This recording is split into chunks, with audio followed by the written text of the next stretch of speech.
Jugement. Quel vilain mot. Jugement.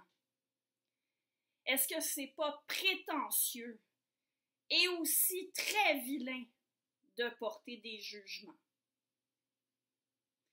Justement, quand on parle de jugement, il faut commencer par rectifier les erreurs qui s'installent dans le langage populaire, dont celle-là. Quand on entend le mot jugement, on entend en même temps une connotation négative. En témoigne la phrase assez commune « Je ne suis pas là pour juger », comme si c'était une faute de se permettre de porter des jugements, comme si on avait besoin de se justifier, de se défendre quand on a l'air d'être en train de juger. Comme si juger, ça impliquait les reproches, les critiques, la négativité. En fait, on a tendance à supposer que porter un jugement, c'est non seulement faire des commentaires négatifs, mais aussi les faire alors qu'on n'a pas la légitimité pour les faire. Eh bien, ce sont des erreurs. Premièrement, un jugement n'est pas forcément négatif. Il peut être positif et il peut aussi être strictement descriptif, c'est-à-dire n'avoir aucune connotation positive ou négative. En fait, dès que vous commencez à parler, vous êtes vraisemblablement en train de porter des jugements. Deuxièmement, il faut se souvenir que même des jugements à connotation négative, on a tout à fait le droit d'en porter.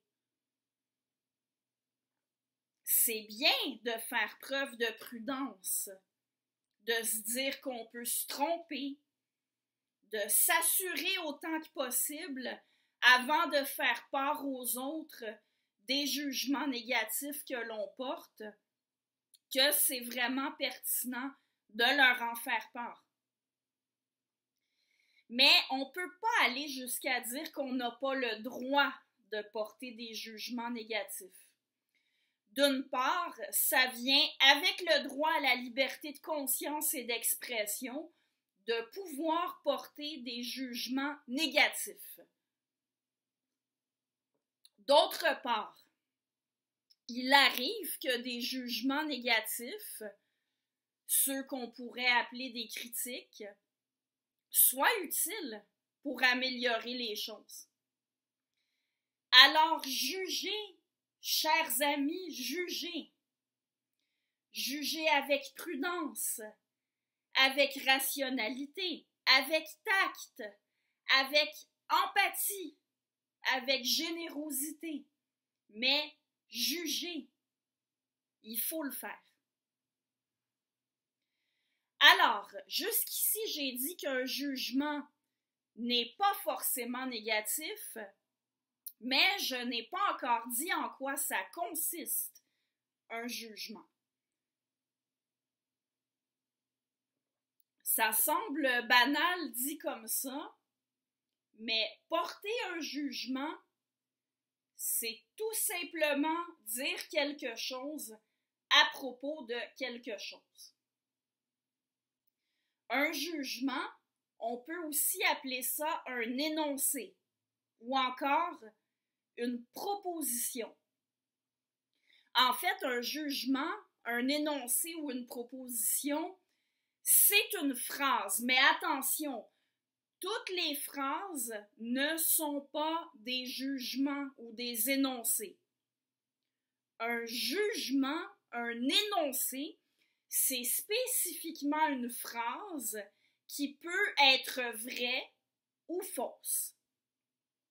Et toutes les phrases ne peuvent pas être vraies ou fausses. Si vous posez une question, vous formulez une phrase interrogative. C'est une phrase, mais elle ne peut pas être vraie ou fausse.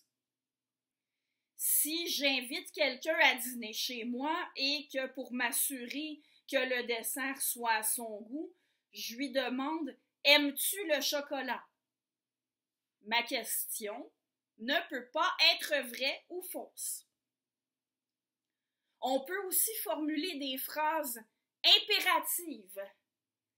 Imaginez la situation où un gérant de magasin a affaire à un client qui agresse verbalement son employé, qu'il intervient et lui dit « Veuillez sortir de mon magasin immédiatement ».